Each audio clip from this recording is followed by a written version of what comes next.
오늘 하나님께서 우리에게 주시는 말씀은 창세기 1장 26에서 28절까지 말씀 우리 함께 읽도록 하겠습니다. 26절에서 28절까지 함께 읽도록 하겠습니다. 창세기 1장 26에서 28절입니다. 우리 함께 읽겠습니다. 시작.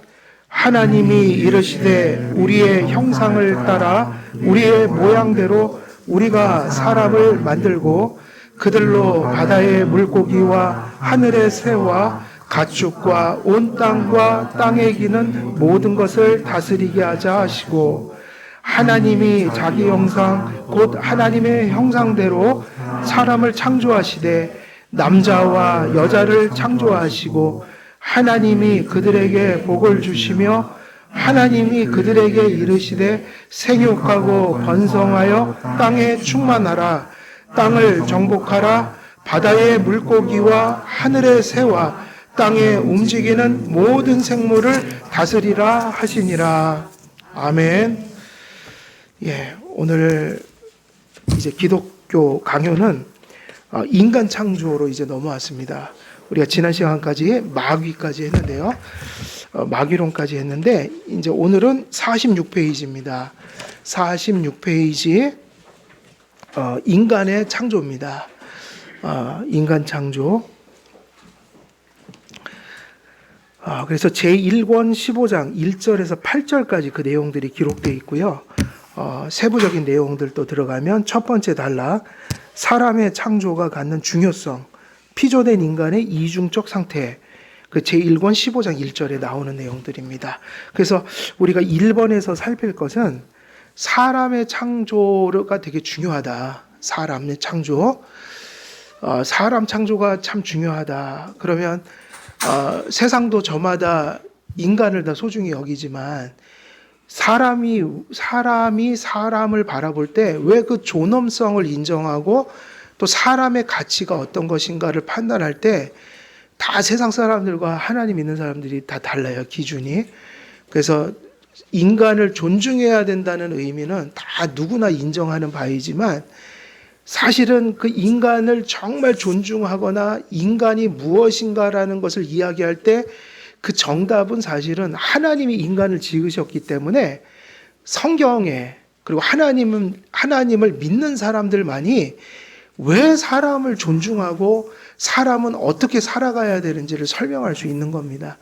사실은 세상의 모든 보편 가치들도 그 근접한 곳까지 이렇게 가려고 발버둥을 치지만 궁극적인 답에 이르지 못해요. 사람을 왜 존중해야 됩니까? 그러면 이미 이 세상은 사람도 원숭이로부터 진화됐다고 믿는 세상 속에서 사람의 가치와 사람이 살아가는 목적을 어떻게 그걸 설명하겠어요? 다 성경과는 상관없는 얘기들을 되게 같은 용어를 사용해서 얘기하죠. 그래서 우리는 세상의 그 어떤 진화론과 계몽주의에 빠진 합리주의죠. 그런 세속적 의미에서 박애정신, 사랑가주만은 이 인간을 설명할 수가 없어요. 그래서 우리는 어디로 가야지, 인간의 기원이 이렇고, 인간은 이래서 가치를 갖고, 그리고 인간은 그렇기 때문에 이렇게 살아가야 한다. 이걸 어디서 답을 얻겠어요? 그 얘기들이 다 사실은 창세기 1장에 다 나오는 얘기들이에요. 그래서 칼빈은 사람의 창조가 갖는 중요성을 되게 강조합니다. 사실은 성경은 누구를 위한 책이에요? 하나님, 먼저는 하나님이지만 두 번째는 누구죠? 사실은 그래서 구원의 책이잖아요. 그래서 성경은 하나님께 영광을 돌리기 위해서 그걸 주셨지만 궁극적인 목적은 항상 하나님의 영광인데, 그 하나님의 영광이 어디서 드러나냐면 인간과 관련된 것 속에서 하나님의 영광이 이렇게 드러나는 거예요. 그 두 가지가 바로 그거였어요. 하나는 창조하신 것 속에서 하나님의 영광이 드러나는데, 그 하나님의 영광을 뒤집어 얘기하면 우리가 이해할 수 있는 하나님의 영광은 여기까지인 거예요. 하나님의 영광을 어디서 발견할까? 인간을 창조하신 사실에서 발견하게 된다고요. 그래서 하나님의 영광하고 인간의 가치가 같이 가요? 따로 가요? 따로 갈 수가 없어요. 왜냐하면 창조 속에서 당신의 그 탁월하신 영광을 보여주셨으니까. 근데 창조는 두 가지로 구별하죠. 인간들이 사용하고 살아가는 배경이 되는 것들이 있지만 결국 세상, 우주 만물은 너무너무 크고 대단하지만 그러나 그 모든 것의 중심을 누구에게 두신 거예요? 하나님이면서 그 우주에서 그 모든 것들 가운데 그 모든 것들의 중심을 인간에게 두셨다고요.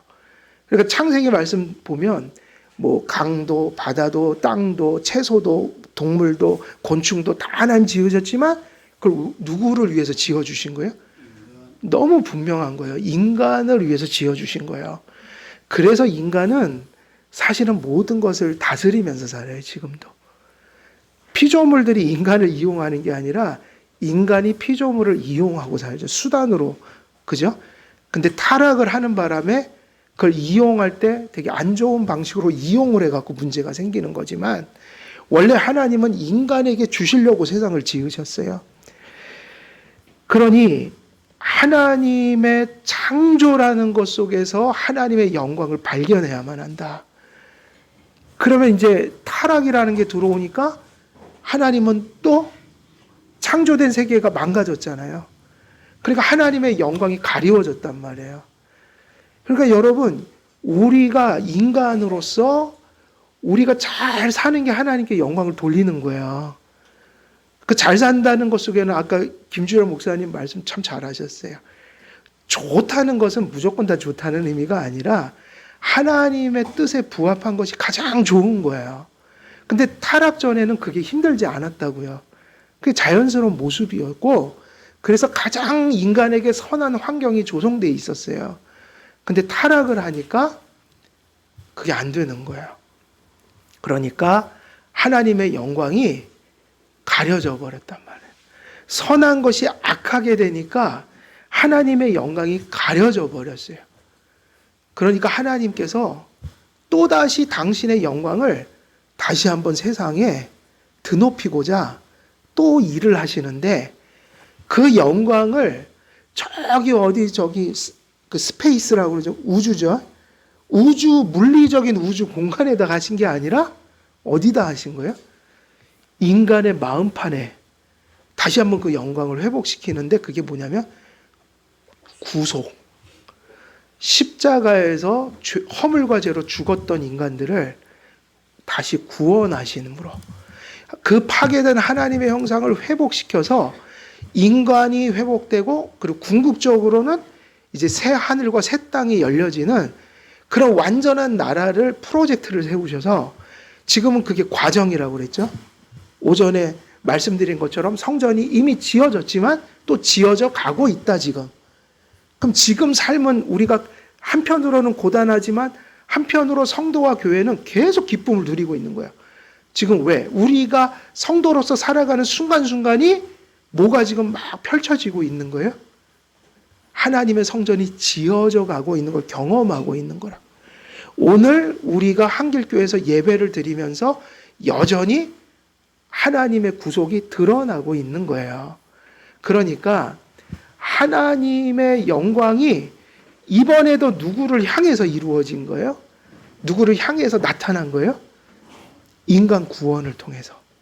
인간 구원. 인간이 구원받아야 이제 세상도 이제 새 예루살렘, 새로운 땅, 새로운 하늘이 될 수 있는 거예요. 인간 구원을 제쳐놓고 그런 것을 주시지 않아요. 그러니까 하나님의 영광은 창조와 구속이라는 걸 통해서 나타나는데 기독교 강요가 지금 이제 앞에 있으니까 구속은 이제 언제 설명하는 거예요? 한참 뒤에. 뒤에 가서 이제 구속주 하나님을 얘기할 때 하나님의 영광을 그곳에서 얘기하죠. 지금은 어디서 얘기하는 거예요? 창조에서. 근데 창조에서 얘기를 하긴 하지만 그것도 타락 전에 포커스를 맞추고 하는 거예요. 타락 전에 이렇게 하나님 세상을 지으셔서 하나님이 이렇게 영광을 받으신 이렇게 영광스러운 분이시고 우리가 그 하나님의 영광스러운 성품과 능력으로 원래 세상은 그렇게 선했다. 그렇게 선했다. 이것을 가르치고 있는 거예요. 그래서 우리가 이 창조의 말씀을 들으면 이게 어디로 이어져야지 맞는 거예요. 하나님이 창조하셔야 돼. 창세기 1장을 다 읽었어요. 그러면 이제 그게 어디로 이어져 가야 돼요? 우리가 그 말씀을 통해 은혜 받았다면 송영으로 가야 돼요. 송영. 찬송이 돼야 된다고요. 성경에서 하나님의 영광을 드러내 주셨잖아요. 창조를 통해서. 근데 그 창조 속에서 가장 중심이 되는 거, 하나님의 영광을 가장 또렷이 비추고 있는 게 뭐냐면 하나님의 영광의 빛이 가장 강렬하게 반사되고 있는 게 누구의 창조예요? 인간 창조. 네, 인간 창조예요. 사람은 모든 피조물들 가운데 하나님의 영광을 드러내고 최고로 고상하고 가장 화려한 표본이다. 그래서 그 절정이 뭐냐면요. 인간의 육체도 지으시고 영혼도 지으셨잖아요. 근데 그 영혼 속에 뭐를 넣어주셨어요? 하나님의 형상이라고 하는 거. 그래서 인간은 하나님의 형상을 지니고 있단 말이에요. 그래서 하나님의 형상이 무슨 뜻이죠? 이미지 혹은 라이크니스 그러는데 그게 다 뭐냐면 원형에 대한 모형을 의미하는 거예요. 그러니까 인간은 누구를 가장 닮은 존재란 얘기예요?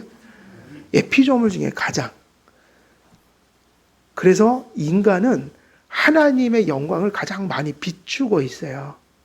그래서 답이 나오는 거예요. 왜 우리가 비록 타락했지만 타락한 이후에도 가장 극악한 악인도 함부로 광장에 데려가서 막 그렇게 함부로 죽이지 않냐면 인간 속에는 아무리 타락해도 무엇이 흔적이 남겨져 있기 때문에 하나님 형상이 남아있다고요. 인간으로 존재하는 한 하나님의 형상이 파괴됐지만 흔적이 남아있어서 인간은 아무리 극악무도한 짓을 해도 우리 마음 같으면 진짜 그죠? 재판도 없이 막 해버리고 싶잖아요. 근데 그렇게 안 된다고요. 세상 사람들도 인간은 재판할 걸 하고 죽일 때도 예의를 갖춰 죽여요. 사형을 치를 때도. 왜 그러냐면 그게 짐승이 아니라 인간이어서 그런 거예요. 그래서 여러분 요즘에 혼동하면 안 돼요. 짐승은 아끼고 사랑해 주는 거 맞지만 짐승을 인간처럼 사랑하면 안 돼요. 짐승은 그냥 짐승의 차원에서 사랑해야 돼요. 이해되십니까?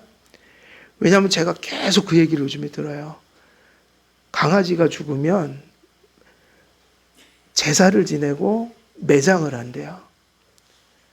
근데 이게 이제 어디도 들어왔냐면 크리스찬들에게도 들어왔어요. 강아지를 크리스찬들도 매장해줘요. 매장은 요즘에 사람도 안 하잖아요. 사람도 화장을 하잖아요. 물론 그거는 이 토지의 제약성 때문에 더 이상 무덤을 쓸 땅이 그렇게 많지 않아요. 사람 살기에도 좁아요, 한국이. 가능하면 무덤을 쓰면 좋겠지만 사람을 왜 무덤에다 묻죠? 인간이니까 무덤에 묻는 거예요. 근데 장례식까지 치르더라고요. 장례식. 근데 그거는 거의 짐승에게 영혼이 있다는 무언의 표시예요. 그래서 짐승도 성경에는 거기까지 나와 있어요. 잔인하게 하지 말라. 그리고 인간이 짐승을 피드, 돌보고 먹이는 거니까 생명이니까. 근데 인명이 아니라 동물의 생명이니까 동물은 우리가 식용으로 취할 수도 있고 그렇지 않아요? 노아의 홍수가 끝나고선 고기를 허락했잖아요, 하나님이. 그래서 고기를 먹을 수 있는 거예요. 근데 문화마다 다르니까 먹는 고기가 있고 안 먹는 고기가 있죠. 그건 그곳의 관습이니까 존중해주고. 하지만 짐승에게는 이게 우리가 할 수 있는 도리는 이거예요. 인간은 오늘 성경에서처럼 땅을 다스리라 그랬으니까 청지기로서 관리하라 이 얘기니까 동물들도 하나님 주신 생명이니까 식용으로 쓸 때도 고통 없이 죽이는 기술로 해야 되고 그 도살이라는 것은 짐승에 대한 예의라고요. 그렇지만 살아서 또 우리가 애완견 같은 거 키울 때는 또 이렇게 잔인하게 하지 않고 또 우리가 기르니까 또 책임도 있죠. 그죠? 잘 먹이고 아프면 그죠? 고쳐줄 수도 있고. 근데 그것이 어느 선을 넘어서 인간에게 줄 사랑이 짐승한테 가면 안 된단 말이에요. 인간과 인간이 나누는 사랑이 있고 인간이 동물에게 하는 사랑이 달라야 돼요. 그죠? 또 생물체와 무생물체가 또 달라서 생명체에게 대하는 사랑이 다르고 생명이 없는 무생물에게 다루는 사랑이 다른 거고. 그러니까 그것은 우리가 하나님을 믿는 사람들은 조금 더 이 시대에는 많이 고민을 해야 될 부분이에요. 왜냐하면 오늘날은 너무 그러니까 이게 다 좀 다 그렇지는 않지만 대부분 좀 지나치게 짐승에게 그런 인간에게 베풀 사랑을 베푸는 분들을 보면 상처가 있어요. 그러니까 제가 말씀드리는 건 일반적인 상식적인 게 아니라 이런 거 제가 지난번에는 또 보니까 딸이 막 울고불고 이게 한이 맺혀 힘들어갖고 왜 그러나 보니까 그 작은 집에다가 엄마가 그 고양이하고 개를 막 30마리, 50마리를 키우는 거예요. 일반 빌라 좁은 집에서. 그러면 그 딸은 뭐냐면 미치는 거예요. 자기 방이 없어요. 밥을 먹을 때도 막 상위에 올라와요. 그러면 그 딸을 더 생각해야지 맞는 거죠. 전 그 얘기하는 거예요. 딸을 생각해야 하니까 딸이 적어도 지낼 방을 내어줘야죠. 근데 그렇게 안 하고 딸이 희생하고 짐승들이 거기서 방에서 사니까 이건 정상이 아니다. 왜 그럴까? 그러면 이해는 가요. 왜 저렇게 인간의 영역을 다 내줄 만큼 사랑하고 헌신하는가? 외로워서 그런 것 같아요. 외롭고 사람에게 상처를 받아서 아, 인간은 배신한다. 누구에게 사랑을 하는 거예요? 그건 맞아요. 짐승은 배신하지 않아요. 그런 면이 있어요. 근데 사람은 이게 더 정상적인 거예요. 상처를 100번 받아도 그걸 극복하려고 노력을 해야지 그거를 포기하면 안 돼요. 이해가 되시죠? 그래서 우리가 그거를 선으로 긋기는 힘든 것 같아요. 어디까지가 정상이고 그거는 뭐 기준은 없다고 봐도 우리가 그래도 믿는 사람으로서 신학적 사고를 좀 할 필요는 있죠. 하나님의 말씀에 비추어서 사람과 사람의 관계를 절대로 짐승이 대체할 수는 없다는 사실은 분명한 거예요. 그러니까 짐승은 짐승의 수준에서 우리가 잘 키우고 또 심지어는 우리가 소고기 먹잖아요. 돼지고기 먹죠. 그죠? 생선도 먹죠. 근데 불교처럼 우리는 또 그건 아니잖아요. 살생을 금한다고 해서 또 육식 안 먹고 이런 건 아니잖아요. 그러니까 도살을 하더라도 짐승들이 고통을 좀 안 당하도록 또 먹으려고 이렇게 키울 때 그 짐승들이 좀 좋은 환경에서 자랄 수 있도록 좀 잔인하긴 해요. 조금만 그 자기 몸만한 데 가서 닭들이 평생 거기서 자라서 거기서 죽는 거예요. 그건 잔인한 거죠. 생명이 있는데. 그런 거는 법으로 개선해 나가지만 사람과 사람 사랑하고 사람과 짐승 사랑을 혼동하는 거는 정신적으로 건강한 모습이 아닌 거고 짐승에게 받는 짐승은 돌봐주기 위해서 키우는 거고 그죠? 또 귀여움 이런 거 그렇지만 우리가 사람에게 충족할 것을 짐승에게서 충족하려고 하면 안 된다. 그러면 그게 약간은 창조 질서에 어긋나는 거란 말이에요. 그래서 짐승에게 잘해 주십시오. 요즘에 또 애완견도 많이 키우니까 잘 키우고 또 책임감 있게 잔인하게 하지 말고. 근데 그것을 하더라도 혼돈의 선을 넘어서는 안 된다는 게 중요해요. 사람이 먼저인 거예요. 사람이 먼저예요. 예. 그래서 하나님께서 이 얘기를 하기 위해서 이게 중요한 거예요. 하나님이 많은 피조물을 지으셨지만 왜 우리는 동물과 다르게 인간을 특별하게 대접을 해야 합니까? 라고 물으면 하나님의 형상을 인간만이 가졌기 때문이에요. 근데 천사는 육신이 없으니까 우리 눈에 보이지도 않고, 그죠? 물질 세계 속에서 최고의 그 하나님이 지으신 최고의 존재는 인간이다. 그래서 사람과의 관계가 제일 중요한 겁니다. 지상에서는. 그거보다 더한 게 없다고 봐야 돼요. 우리가 하나님을 명확하고 완전하게 아는 것은 그것에 부응하는 사람, 곧 우리 자신에 관한 지식을 함께 가질 때 가능합니다. 그랬어요. 이 얘기가 지금까지 제가 말씀드린 그 내용이에요.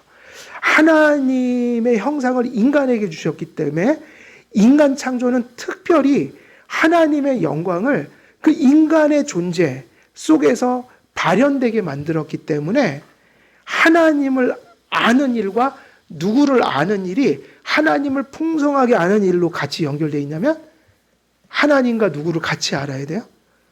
인간을 같이 알아야 한다. 왜냐하면 하나님이 그래서 인간을 만드셨으니까요. 이거 봐. 인간을 보면 내가 얼마나 솜씨가 좋은지, 내가 얼마나 선한 존재인지, 내가 얼마나 능력이 많은 존재인지, 그리고 나의 성품을, 나의 영광을 인간에게 닮은 모습을 줘서, 그러니까 이렇게 하면 안 돼요. 하나님의 부분이 옮겨진 게 아니에요. 닮은 거지. 그래서 하나님을 닮은 것을 인간 속에 넣어주셔서 인간을 볼 때 하나님을 제일 많이 유추할 수 있도록, 이해할 수 있도록. 그러니까 여러분, 하나님을 가장 많이 이해한다는 것은 누구를 가장 많이 이해한다는 얘기로 바꿀 수 있어요? 인간을. 그러니까 이 얘기는 자꾸 또 지식으로 가면 좀 복잡해지니까 이렇게 표현해 볼게요. 누구를 가장 존귀하게 여기고 누구를 제일 많이 사랑하면 그가 하나님을 많이 사랑하는 사람일 가능성이 있는 거예요. 이건 믿는 사람을 기준으로 한 거예요. 세속적인 그런 뭐 윤리, 도덕, 사랑을 얘기하는 게 아니고 하나님을 믿는 사람들 중에 누구를 존엄히 여기고 사랑을 극진히 하는 사람은 믿는 사람이라면 이 사람의 이 모습 속에서 이 사람이 누구를 잘 알고 있다라고 얘기할 수 있는 거예요. 하나님을. 인간을 사랑하는 사람이 하나님도 사랑하는 거예요. 역으로. 그게 믿음의 사랑이라면 제가 그 전제를 단 거예요. 왜냐하면 세상적인 사랑은 또 다른 얘기니까. 하나님을 믿는다고 할 때 사람을 잘 섬기는 사람이 보통은 그 믿음의 판단들이 맞을 때가 많단 말이에요. 사람 앞에 겸손한 사람이 누구 앞에도 겸손해요, 보통? 하나님 앞에 겸손해요. 사람을 극진히 존엄히 여기는 사람이 누구를 공경하기도 해요? 하나님이요. 사람을 막대하는 사람들, 사람 앞에서 오만한 사람들, 이런 사람들이 하나님을 사랑하거나 공경하는 사람이 별로 없어요. 실제로 그렇단 말이에요.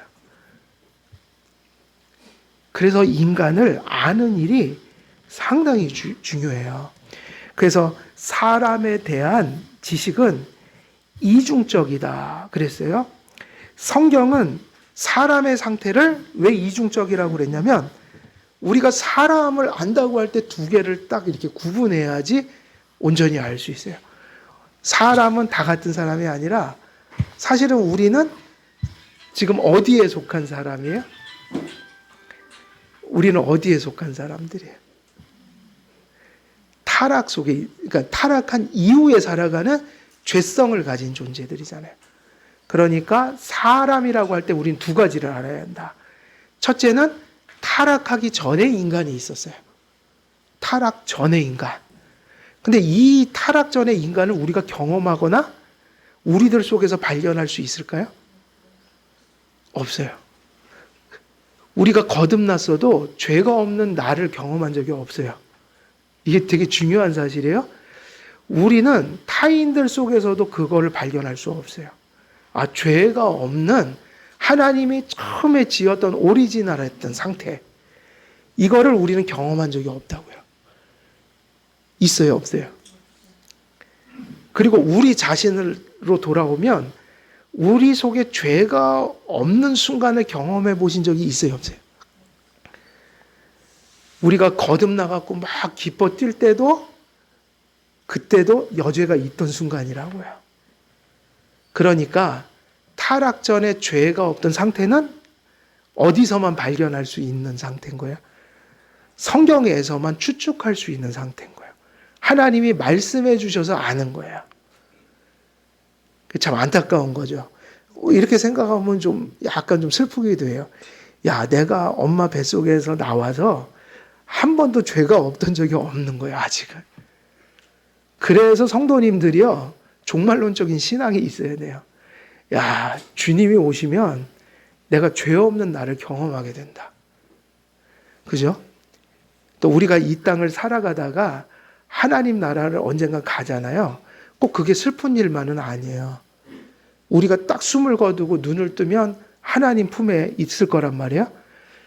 아직 부활은 안 했어도, 그죠? 재림 때까지는 아니니까.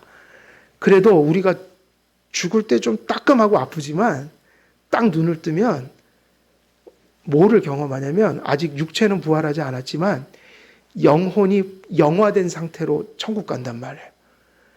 그러면 야, 그게 얼마나 좋은 걸까? 죄가 없는 나를 정신적으로 경험하는 거예요. 야, 죄가 없는 내가 이런 모습이구나. 야, 이렇게까지 기쁠 수 있고 감사할 수 있고 평안할 수 있구나. 루이스 뻘코프가 영혼은 부활 전에도 의식이 있다고 그랬거든요. 영혼이니까. 그래서 천국의 희락을 느껴요, 안 느껴요? 느낀다고요. 하나님의 임재를 막 느껴요. 천국 가면 영혼이. 그래서 이 땅에서 최고 은혜 받았을 때요. 와, 우리가 최고로 기뻤을 때가 있잖아요. 천국에서는 그거하고 비교할 수 없는 극대화된 완전한 하나님의 임재 속에서 느끼는 희락을, 평강을, 평안을 느낄 수 있는 순간이 우리가 죽는 순간이라고요. 죽어서 주님 품에 안기는 그 순간. 그러니까 이게 남겨진 분들한테는 슬픔이지만 주님 품에 안긴 사람은 이제 이렇게 해석하는 게 더 맞아요. 슬픔은 남겨진 사람들의 몫인 거지 하나님 품에 안긴 사람은 이제 이런 마음일 거야. 아이고, 고생 끝났다. 아이고, 이제 내가 좀 쉬겠다. 저 세상에서 참 힘들었는데 여기 오니까 너무 좋아. 남겨진 사람이 아이고 대고 하는 거지, 예수님 믿고 구원받고 하나님 품에 안긴 사람들은요 너무너무 좋은 거예요. 그래서 가끔 저는 그런 생각해요. 살아서 주님이 재림하시면 살아서 부활을 경험하면 그 변화되는 순간이 얼마나 기쁠까. 야, 기가 막히겠다. 뭐 그 생각도 하고, 죽어서 하나님 나라 가면 내 영혼이 영화된다는 것이, 야, 그게 얼마나 기쁜 것일까. 아마 이 땅에서는 맛보지 못한 희락이 있을 것이다. 이게 종말론적인 신앙인데 이게 있어야 된단 말이에요, 크리스찬들은. 그래서 인간은 이중적이에요. 타락 전과 타락 후. 근데 타락 전은 말씀을 통해서만 믿어야지 볼 수 있는 지식이에요. 왜냐하면 우리에게 경험이 안 되니까. 성경을 봐야만 아는 거기 때문에. 그래서 인간은 두 가지로 나뉜다. 타락 전의 인간과 타락 이후의 인간. 또 타락 이후의 인간은 어떻게 나뉘죠? 구원받기 전의 인간과 구원받은 이후의 인간이 나뉘어지겠죠? 더 나누면 어디까지 가요? 죄가 구원받았지만 죄가 여전히 있던 상태의 인간과 이제 하나님 나라 가서 죄가 전혀 없는 인간에 대한 지식. 그래서 나온 게 인간의 몇 중 상태죠? 4중 상태. 그 중에 크게 나누면 두 개. 타락 전, 타락 후. 근데 타락하고 났으니 타락한 자들 속에서 네 가지가 구분되는 거예요. 타락한 사람, 그 다음에 타락하기 전의 인간, 타락한 이후의 인간, 그렇지만 이 사람들 중에서 구원을 받은 인간, 그리고 지상에서 죄가 있었지만 결국 천국 가서 영화될 인간. 이게 인간의 4중 상태라고요. 오늘은 예배가 늦게 맞춰서 여기서 끝내야겠네요. 이제 서도 이제 막 들어가는데 여기서 마칠게요. 너무 늦어서 죄송해서 오늘은 여기까지 마쳤는데요. 인간 창조에 있어서 기억하실 부분은 이 부분이죠. 어떤 부분이었습니까? 인간 창조를 왜 칼빈이 중요시했냐면 인간의 창조야말로 하나님 창조의 절정이었어요. 그런데 왜 그게 인간 창조가 절정이었냐면 하나님의 영광이 거기에 엑기스돼 있다. 하나님의 영광이 거기서 이렇게 막 보여지는 거야. 그러니까 이제 막 이렇게 성도님들 보면 하나님의 영광이 막 철철 넘치고 있는 거예요. 그거를 사람 속에서 발견해야 한다. 한번 옆에 분들도 한번 쳐다보시죠. 한번. 하나님의 영광이 막 보이시나요? 사이가 좋아야지 보입니다. 평소 때 관리를 잘 하십시오. 그래서 그런 얘기를 드렸고요. 그래서 그 부분에서 하나님 형상이 중요하다. 그 두 번째는 그런 의미들을 이야기할 때 인간을 이중적인 방식으로 칼빈이 가르쳤습니다. 타락 전의 상태와 타락 후의 상태를 나누어서 가르쳤어요. 그래서 여기서부터 인간의 상태를 우리가 구분해서 살피는 신학적인 내용들이 이렇게 나오는 거죠.